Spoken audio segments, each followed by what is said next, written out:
প্যারিসের রাস্তায় হাঁটতে হাঁটতে আমি একটু আবেগ আপ্লুতই হয়ে গেলাম।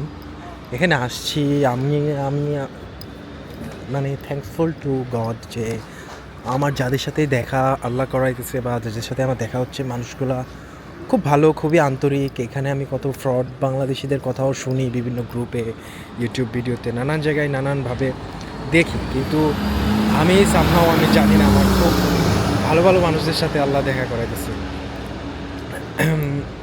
তো আমি জাস্ট ওই যে এক বড় ভাইয়ের সাথে দেখা হলো, তারেক ভাই, উনি ফটোগ্রাফি করে। ওনার সাথে বসলাম, চা খাইলাম, উনি আমারে কাচ্চি বিরিয়ানি খাওয়াইলো একটা বাংলাদেশি হোটেলে। খায়া এখন হচ্ছে উনি ওনার কাজে চলে যাবে, আমি আমার মতো করে প্যারিস শহর ঘুরবো। তো আমি সম্ভবত এখন আইফেল টাওয়ারের দিকে যাবো ভাই। তো যেটা বলতে নিছিলাম যে উনি আসলে তো জানে যে আমি একজন সোলো ট্রাভেলার এবং I am not a rich person. তো আমি সারাদিন ঘুরবো একা একা, আবার কখন কি খাই না না খাই উনি আমি জানিও না। উনি কিনে রাখছে কেক স্যান্ডউইচ, যে আমি এখন যাচ্ছি, উনি আমারে এই যে এটা একটা কেক মনে হয়, তারপরে আরেকটা। তো এই দুইটা জিনিস মানে আমাকে উনি আমার কাছে জাস্ট এই পুটলাটা জাস্ট ধরাই দিল আর কি আমার হাতে।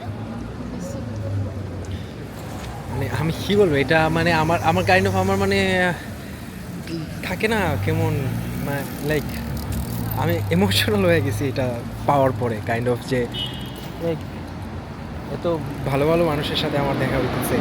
এই মানুষগুলা আমি জানি না আমি ইন রিটার্ন তাদেরকে কী দিতে পারবো, বা আমি আদৌ মানে এইটা ব্যাক করতে পারবো কিনা, এই ফেভারটা যে আমাকে করতেছে।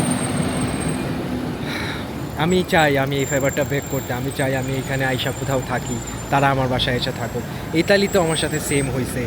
স্পেনে মানে সরি ভেনিসে গেছি, আমাদের গ্রামের একজন আছে, উনি স্পেন থাকে, উনি জোর করে আমার পকেটে 100 ইউরো ঢুকাই দিছে। মানে এটা যে কত বড় ফেভার, এবং এটা যে কি এখানে আমার জন্য কি পরিমাণ হেল্পফুল, এটা অবিশ্বাস্য অবিশ্বাস্য। তো এরকম আমি যেখানেই যাইতেছি নানান জায়গায় নানানভাবে সবার কাছ থেকে মানে খুব ভালো আপ্যায়ন পাইতেছি আর কি, এটা বলতেই হয়। Thanks, thanks everyone, thanks to life.